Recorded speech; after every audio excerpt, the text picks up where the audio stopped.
Welcome to The Edge, the podcast that looks at what's happening next in Canadian innovation. I'm your host, Kate Kenyon. Here at Mitacs, we're at the crossroads of innovation in Canada. Every year, hundreds of companies and thousands of researchers come to us looking to combine their ideas to make innovation happen. This gives us quite a view. We get to see what the brightest minds are coming up with all over the country. We've got stories to tell, and we want you to hear them. Robotics, artificial intelligence, fashion, athletics, conservationism, whatever it is that makes you geek out, Mitacs is on the cutting edge. This is a podcast about what's next, about what emerging Canadian innovators are doing to improve our world. This is The Edge. Episode 2, Leading Women. Women in Canada are still underrepresented when it comes to innovation. In an economy dominated by small to medium-sized enterprises, women own only 16% of them, and Canadian female-led startups receive just 2% of available venture funding. Despite outnumbering men in postgraduate education, women remain less likely to become decision makers, senior managers, or business owners, and they have spent the last decade occupying less than 30% of the tech industry. Inclusive innovation has never been more needed, but it's also never been more exciting. Since 2019, the number of Canadian women-founded unicorns, a term for new startups with a value of more than $1 billion, has almost doubled. Femtech, innovation led by the needs of the female consumer, is also on the rise, promising to flip the script not only on who gets to innovate, but on who gets to benefit from innovation. And in a changing business landscape in which profit is no longer necessarily seen as the only measure of success, women entrepreneurs' documented propensity for social innovation is emerging as a major asset, with their efforts making a significant contribution to UN sustainability goals. But what's it like on the ground? What's it really like being a woman innovator in Canada in 2023? What barriers are female entrepreneurs coming up against, and what do they need? Why is it still so important to encourage women to take their place as leaders and innovators? And why should we be excited about what the future holds? The time is ripe for a discussion of female leadership and innovation.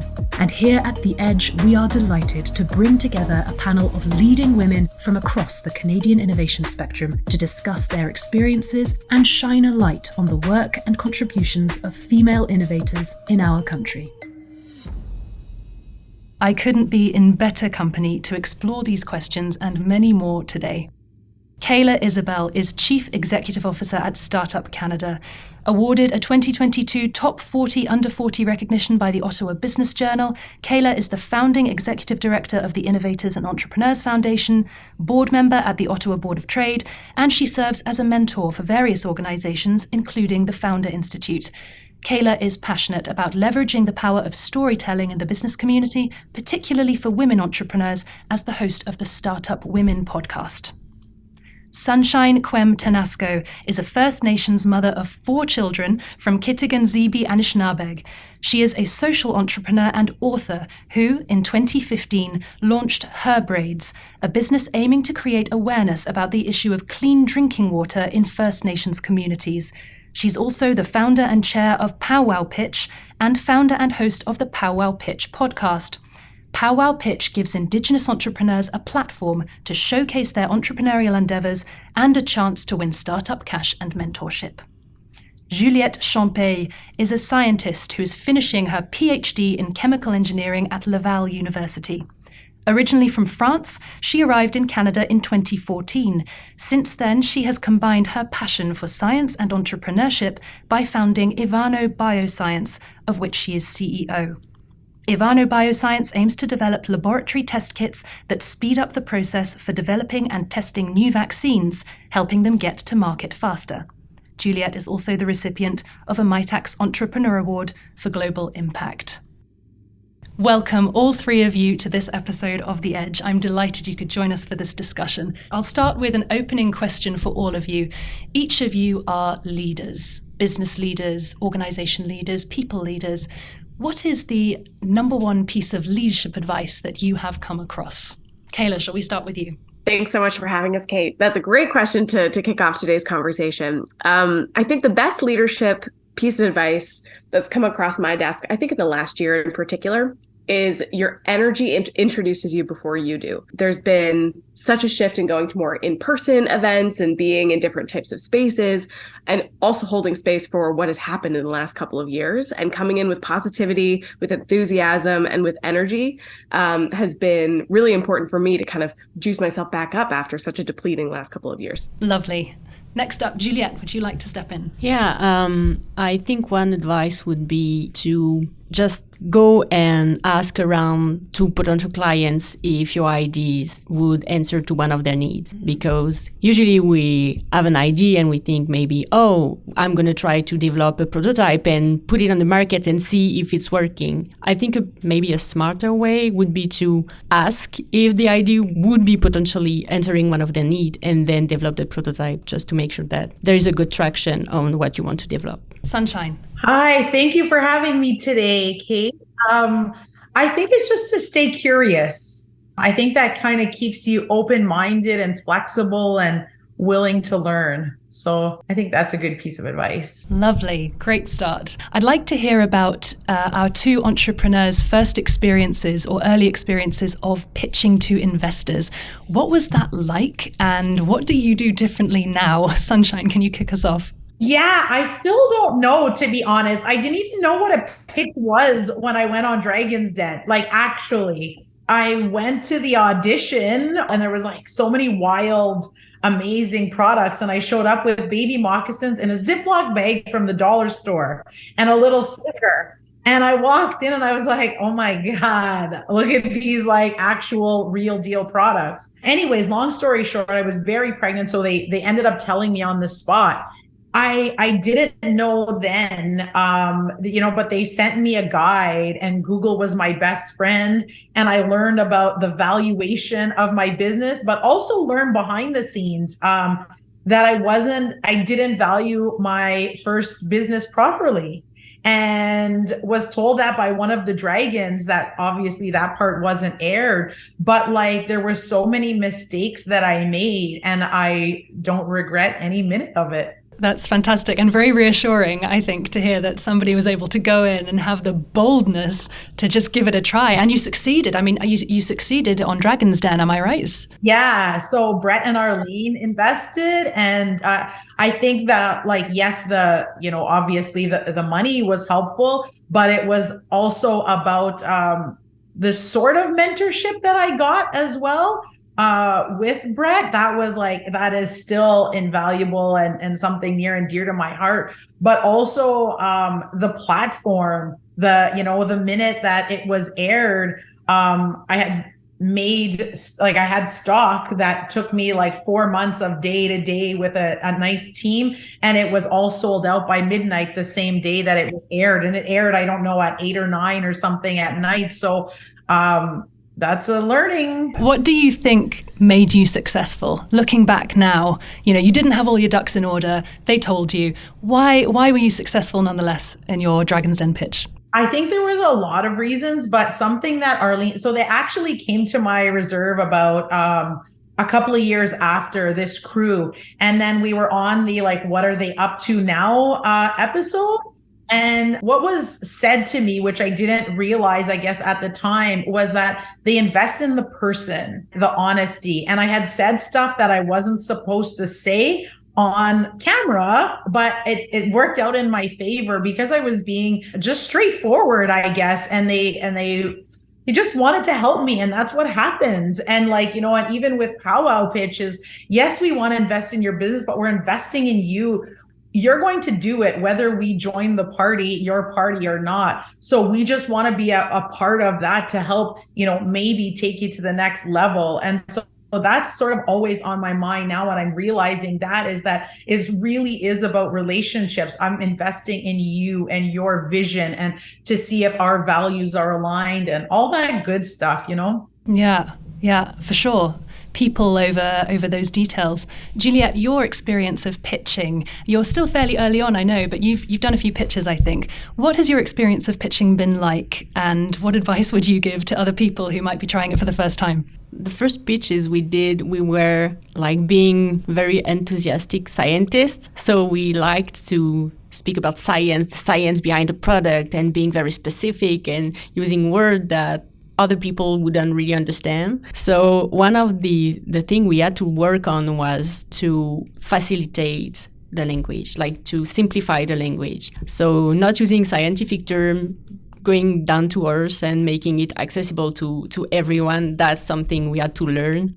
And I think the training programs we took in those incubators really helped us, because we were able to practice in front of people that are not in our field. And so we're able to see when they wouldn't understand and what help us maybe find the right words to express what we were doing, and also more trying to talk about the benefit of the product and not really the science behind it, because that's the scientific part where we are very excited and look at how it is so cool because we made this and that, but that's more about the benefit that we can bring to the clients. Yeah. So we had to learn that, refraining the scientist and more speaking in business terms. Yeah, absolutely. Knowing how to speak to them in a language they understand. While we've got you, Kayla, is the situation changing for VCs, venture capitalists who are women in Canada? Is that number increasing? Are we seeing a change? Because at the moment, I think something like 80% of investors are male. Is that changing in Canada? It is not fast enough. We're definitely seeing more women enter into the investment community, because that's so important to have women investors investing into women entrepreneurs. But we need to see men investing in women, right? We're not going to be able to solve this challenge of lack of capital to women-led founders with just having more women investors. We need that whole space to be more equitable and potentially put some mandates around it. With the increase in women investors, I believe we've gone up to 25% or 30%. That number has increased in the last year, but still, even the pool of funding that's gone to startups has increased. The percentage that has still been allocated to women entrepreneurs, even with more investors, still remains incredibly low, around that 2%. So we haven't actually seen that pie extend out to women founders, even with more women at the other side of the table. So we still have a long way to go. A more personal question to each of you, our guests. We talk about imposter syndrome. Is this something that you have felt as individuals and leaders? Juliette? I think at some point we all have that imposter syndrome. But I think we also try to do the best we can and try also to surround ourselves with people that can help us with the lack of knowledge we can have on some part of the development of a company. So yes, I think we all have it, but we are just all trying to cope with that and try to find solutions to move forward, actually. Mm-hmm. Sunshine, have you ever felt imposter syndrome? I think with my first business, because it was the first time someone had called me that. And I sort of felt like I had to be this, I don't even know what, this role. And so when that failed, that was a huge blessing for me to know, like, okay, so I'm not a leader, so I'm not a business person, so I'm not all these things. And it just wiped the slate clean, which I really appreciate now. I think that even just you calling us leader, I don't know, you can call me that and that's cool, and whatever, however you perceive me is not really my business. I just know that I do my work, and the work that we try to do at Powwow Pitch is more circular. And so it's not a hierarchy where there's, whatever leader, CEO, I've had conversations with people like, I don't really care what you call me, but, this is the vision. And if you want to jump on board, let's hopefully, these are the principles that we go by. And so I don't know. Now I think that sort of like that fall from grace from the powwow, from Dragon's Den business was, helped me sort of erase all that. Kayla? I've heard the term, so many women brush their teeth every morning with imposter syndrome. Like that it's just such a tense part of this, which I refuse to accept because, if we are telling ourselves that we are not worthy of what is being presented to us or, what is manifesting out of our hard work, we're doing ourselves such a disservice. It's such wasted energy, right?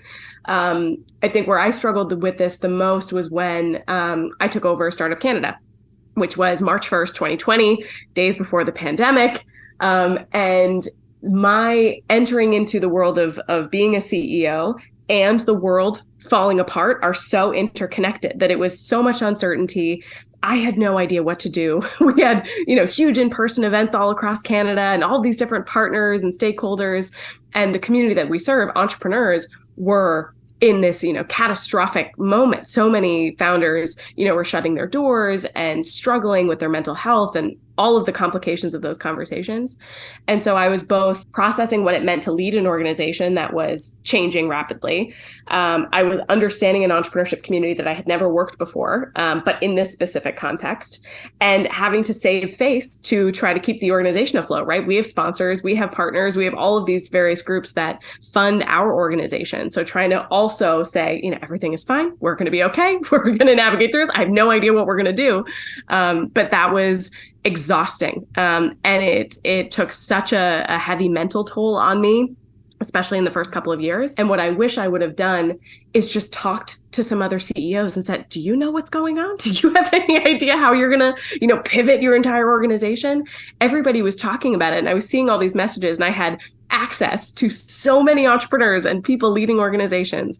And I never thought, can I actually hold space for my question through this? And so I have learned so much from that. To Sunshine's point, all of these experiences, they make you so much stronger. They give you such a different perspective on things moving forward, what's actually important. And ultimately, I think I learned so much in that short period of time because I wasn't feeling confident about what the next step was, but I wasn't going to fail. It was just this iterative, we're going to figure something out. And that's what entrepreneurship is, right? Ultimately, the first path that you take probably won't be the path that actually brings you to whatever success looks like for you. And being comfortable with that iteration and flexibility is really important in entrepreneurship. So I just like to position it as a masterclass in entrepreneurship in that first little while. But it's exhausting. It's really exhausting spending all that energy challenging yourself and putting yourself in uncomfortable situations or rooms where people don't look like you or have the same perspective as you. But it pays off when you finally get to bring all of that experience under kind of the umbrella of your life, right? It makes you such a more textured and colorful person once you have that variety of experiences. Yeah, I can really hear this sort of, what I'm hearing is resilience is really required to get through these difficult periods. You talk about being, perhaps the only person in the room who looks the way you do. I think that's probably something that Juliette can also relate to, working in a science field. Juliette, I know you have an opinion on this where you've noticed it less working in the science, the STEM field. Do you often find that you are in male-dominated spaces? And is this something that you notice? Well, I don't really look at the gender. Usually when I'm in the room, I'm more focused on the energy and how people are being with each other. So yeah, for me, it's not really important of that aspect. I'm more, how can we benefit from each other? How can we help each other? I think it's more important than are you male or female.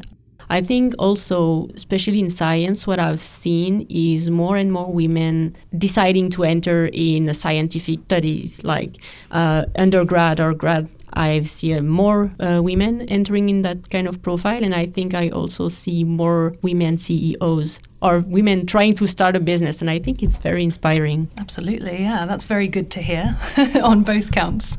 Yeah, we'd love to hear that. Yeah. That's great. You brought up the pandemic there, Kayla. I'll go around to our other guests after, but firstly, you have to be an entirely remote leader, is that right? All of the Startup Canada staff are remote. What's that been like? It has been extremely challenging. I think it has been the right thing. As a national organization, we support entrepreneurs across the entire country. And I think it's important for us to have a local perspective on that if our entire team is based out of Ottawa or Toronto, that silos your perspective, right? You're only thinking about one particular experience.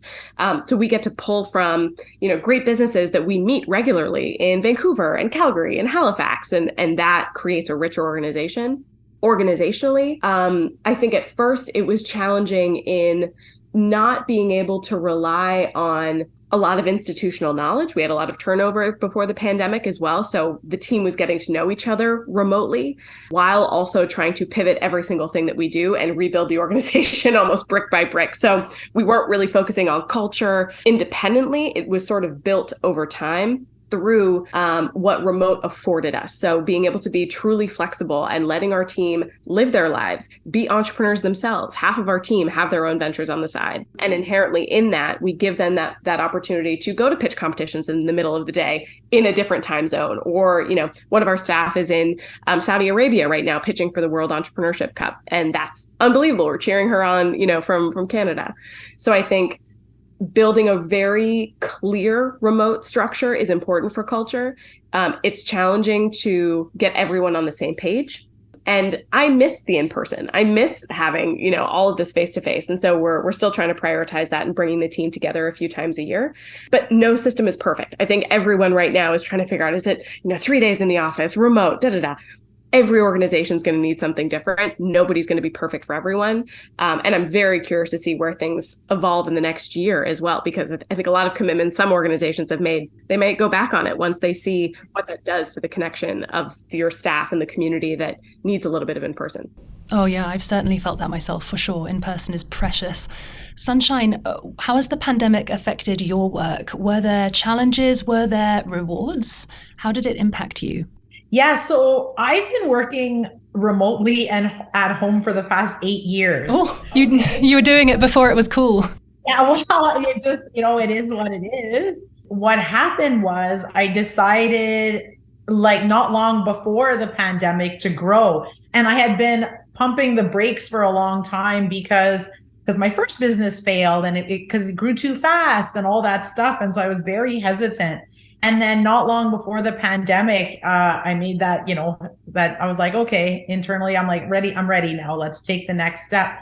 And what ended up happening was the pandemic was so good for Powwow Pitch by accident, because I don't know if I ever would have made the pitch competition online, but that opened up so many doors nationally. And now, a couple of years later, internationally as well, where we're getting pitches from people who never would have been able to afford to come and pitch in person or to come from communities up north. So it really opened our eyes, and now that will be part of how we deliver what we do from now on. So yes, we're also going back now again. We started last year going back to in-person pitches. So it's both.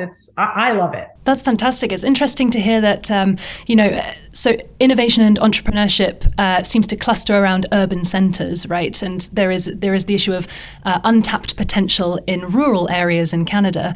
And I guess the pandemic, by putting things more online, has served to reach out to some of these untapped communities. And Sunshine, you're giving us evidence. Have you seen that on the ground? Have you seen people who are sharing their ideas and fulfilling their potential who might not otherwise without the pandemic? Absolutely. That's so many of the entrepreneurs who come and pitch are all, northern communities where it costs a lot of money to travel. It's not like, travel here where you go out of Ottawa and it's, like $500. There's thousands and thousands just to travel. So that's just doable to participate in activities in other places where it's held live, and how are you going to take that chance when you're trying to start a business? And now, thank goodness for satellite internet and Wi-Fi now that's becoming more easily available. And so they can pitch and do their things online. So we're taking baby steps, but they're baby steps forward. So that's good. Juliette, I know that, Ivano Bioscience is in the vaccine space. So I'm sure the pandemic has had an impact, good and or bad, on Ivano.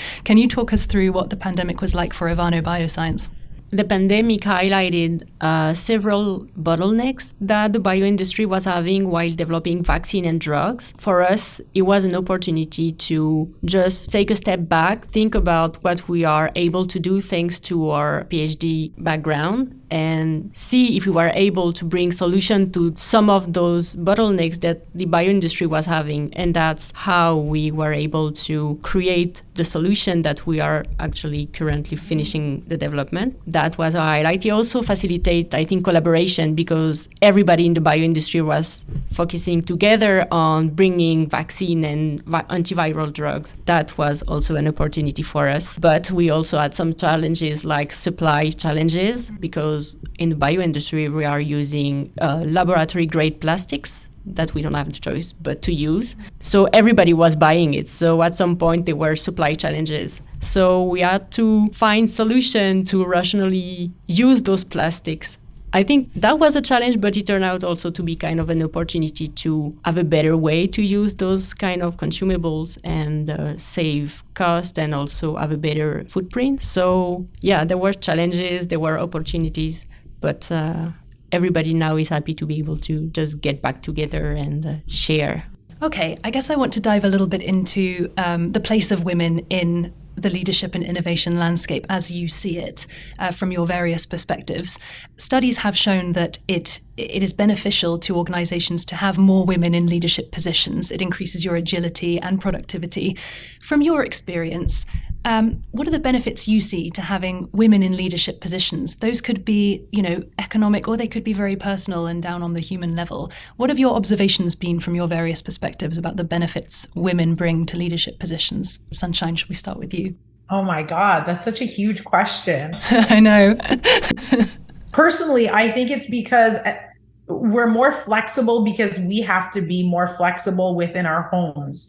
I think it's especially true if you have children. And really, I think moms are the best entrepreneurs because this is what moms do all the time. Okay, this is happening, sort of like an octopus as well. And that's my take on it. And, to your point about financial literacy, I actually had to give a financial literacy course without even knowing what financial literacy was. And I read the textbook and I had to show up and teach it. Best thing I ever had to do. And it was only a day long, but I think that set up the foundation for how I run my projects as well. And it just always goes back to this simple concept of spend less than you bring in, spend less than you bring in.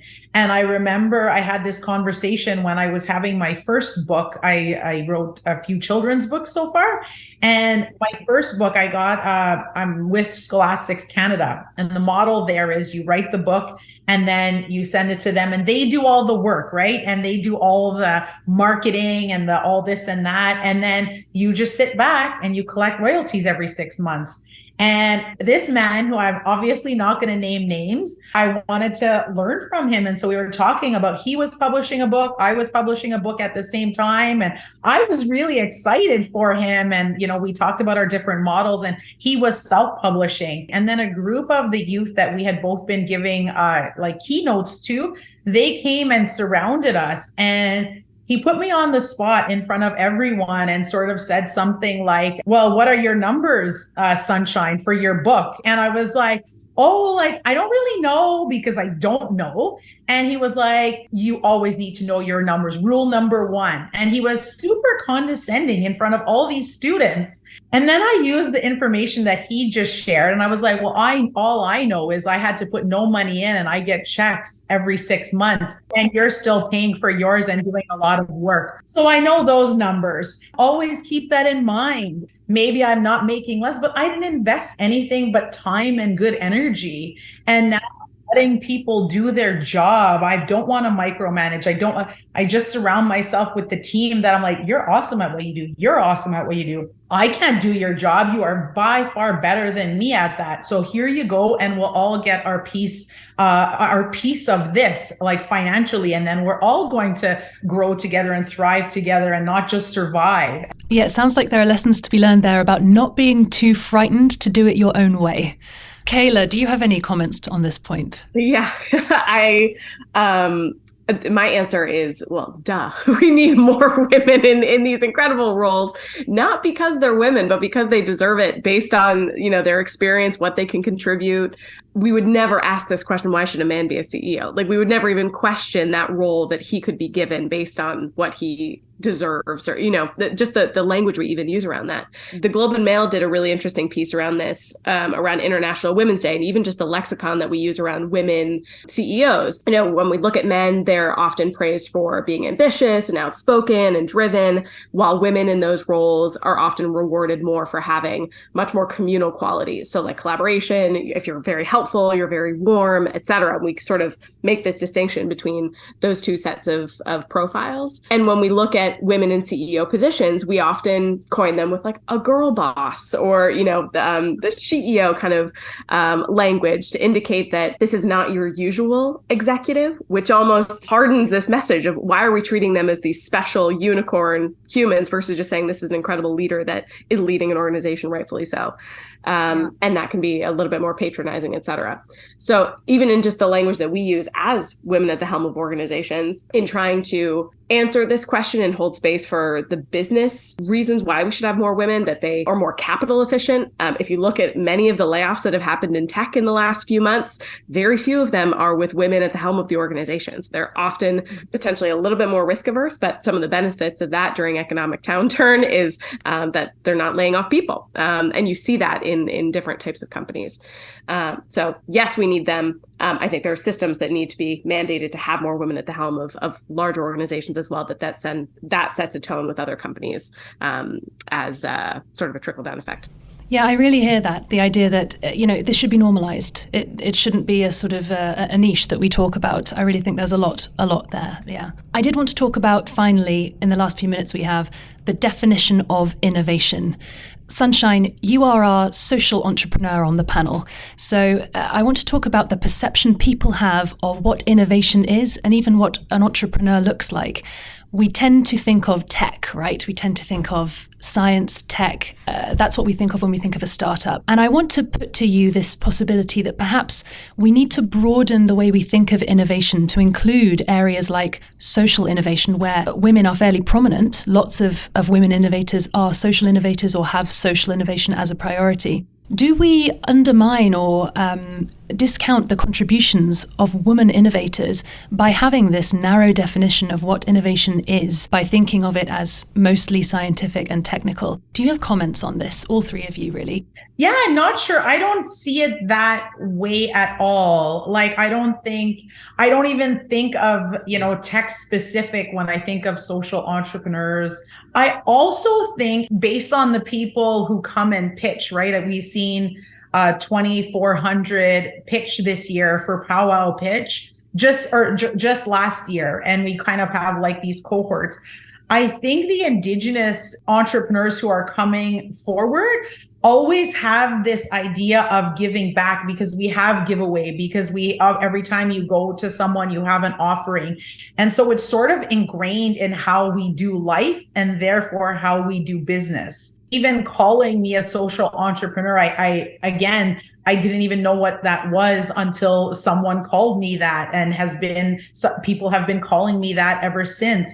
And people call most of the people who come through Powwow Pitch social entrepreneurs, when I think it's just good business and good entrepreneurship, really. It's about fair trade. It's about the equal give and take in all areas of it, not just entrepreneurship. So yeah, that's sort of my take on it. And so I don't even, I don't even know what other people think social entrepreneurship is. Yeah, well, I think broadening the term innovation is so important, because it has been so tech focused. And especially when you think entrepreneurship innovation, most people just jump to thinking of a, high growth tech startup from downtown Toronto. And those aren't the businesses that we necessarily need. To Sunshine's point, there are incredible businesses that either find the term social entrepreneur empowering or not as well. Everyone has their own identity and what they want want to be called and what feels good to them.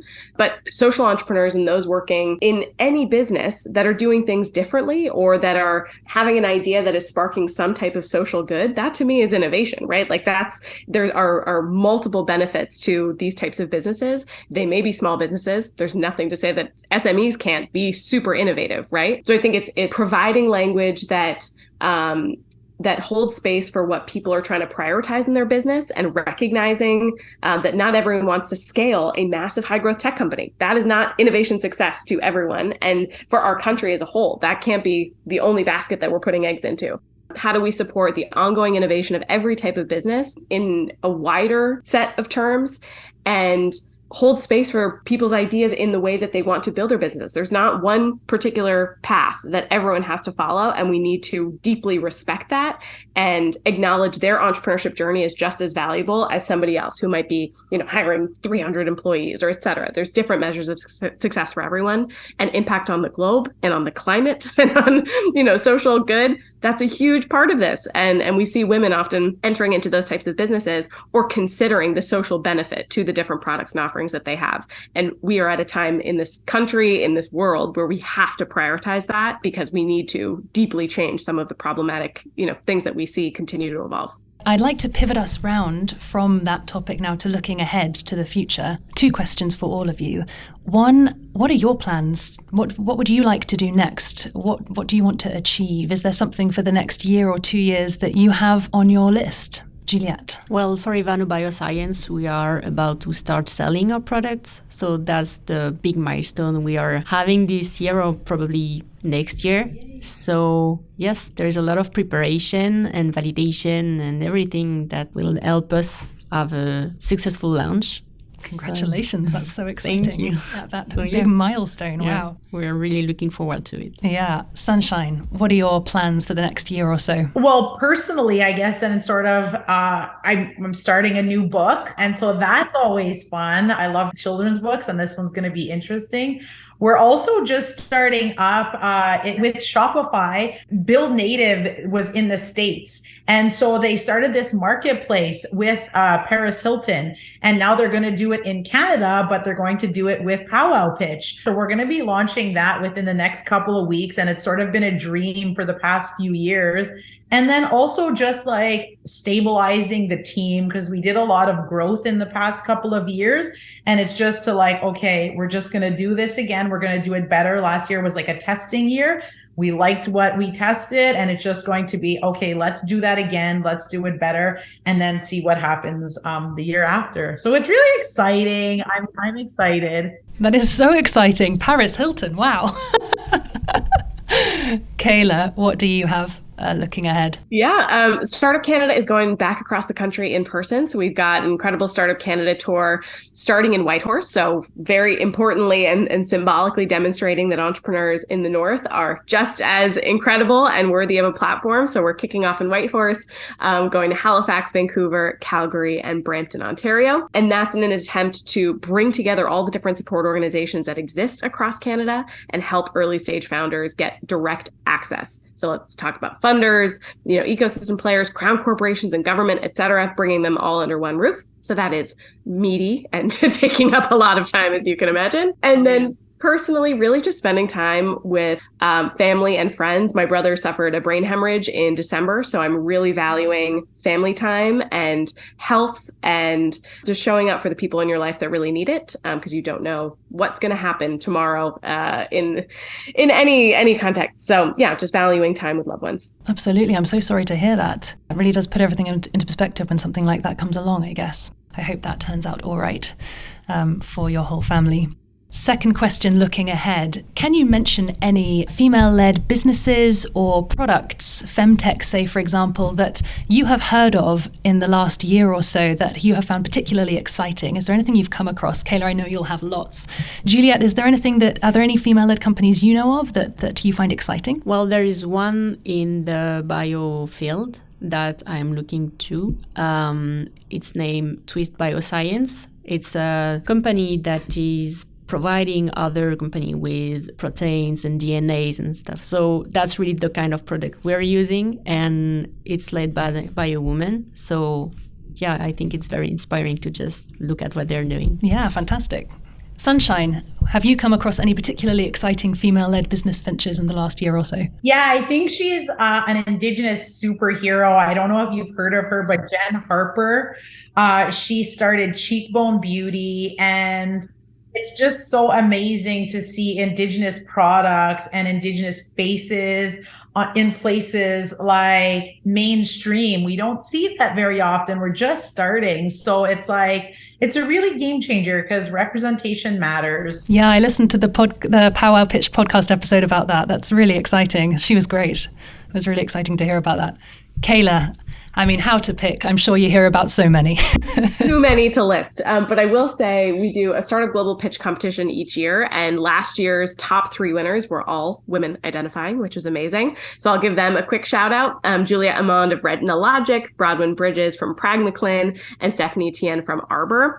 All very innovative, half of them being in STEM and tech. And then Stephanie working with a more product-based business that's Scalp Sunscreen, supporting good scalp health, because apparently cancer rates within Australia and many other export markets is quite high in your scalp because you put sunscreen on. Right. And another femtech product that I would love to shout out is Nadia Ladek from Marlowe. She works on the Startup Canada team and also is an entrepreneur. She's the one who's currently pitching in Saudi Arabia at the moment, actually.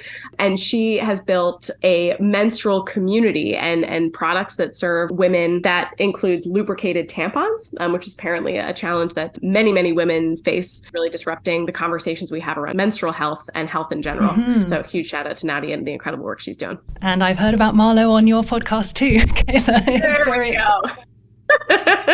Incidentally, femtech, is that something that you're seeing more and more of from your position at Startup Canada?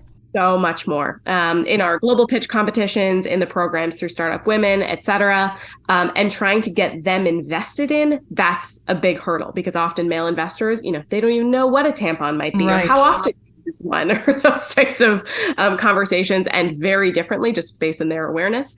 So we need more women to be at the other side of that table to understand the need and the huge business opportunity that 51% of the population could benefit from. Absolutely. And for some of our listeners who've never heard this term femtech, it can sound a little strange. What are we talking about here? Can you give us the definition? Yeah, like a feminine technology. So a technology that supports women, could be anything around health, menstrual products, could just be a type of product or technology that supports overall women.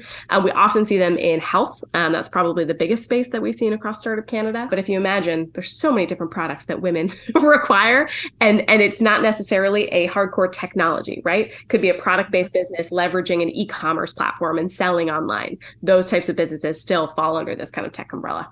Yeah, and as you say, oftentimes if you're talking to majority male investors, this is a product they won't be familiar with. They're not used to investing in. They don't know about. So it's a field in which we really need to see that grow, right? We really need to see more women inventing these products for other women and potentially funding them as well.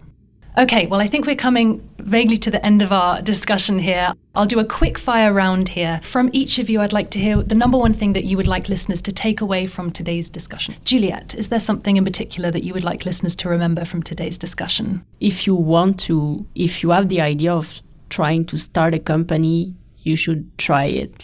Just do it. There is a big community around entrepreneurship. There is a lot of resources. So just there. Yeah, I'm going to echo what Juliette says. Nobody knows what they're doing when they start. You have to you're going to stumble. That's part of the process. It's getting back up where that's where you find out what you're made of. So try it, jump in.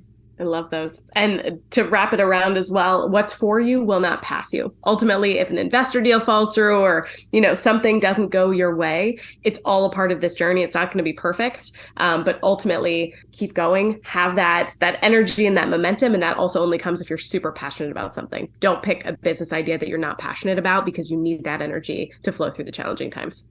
Very good advice, even for those who are not entrepreneurs. I can certainly do with some of that in my life too. Well, these are all fantastic points to take away from today. Thank you so much to all three of you for joining me today on The Edge and sharing your experiences and insights. The discussion's been packed with gems that I know will inspire and encourage our listeners. And I think I speak for everyone at Mitacs when I say that we are proud to count you as our fellows and our friends in the Canadian innovation ecosystem. Thank you so much for joining us. Thank you. Thanks, Kate. Thanks for having us. Thank you for supporting The Edge. Now it's time to hear from you. Tell us what you loved about the podcast for a chance to win a limited edition gift from Mitacs. First, leave a review or rate The Edge on your podcast streaming platform. Then send a screenshot or link to your review with your full name and contact number to podcast@mitacs.ca. The contest closes on April 27th, so hurry and don't miss out. You've been listening to The Edge, a podcast by Mitacs, dedicated to telling the stories of Canadian innovators that are transforming the world. The Edge is produced by Catherine O'Brien and Kate Kenyon. Be sure to visit us on social media and at mitacs.ca to learn more about how we can help you turn your big ideas into reality. I'm your host, Kate Kenyon. See you next time on The Edge.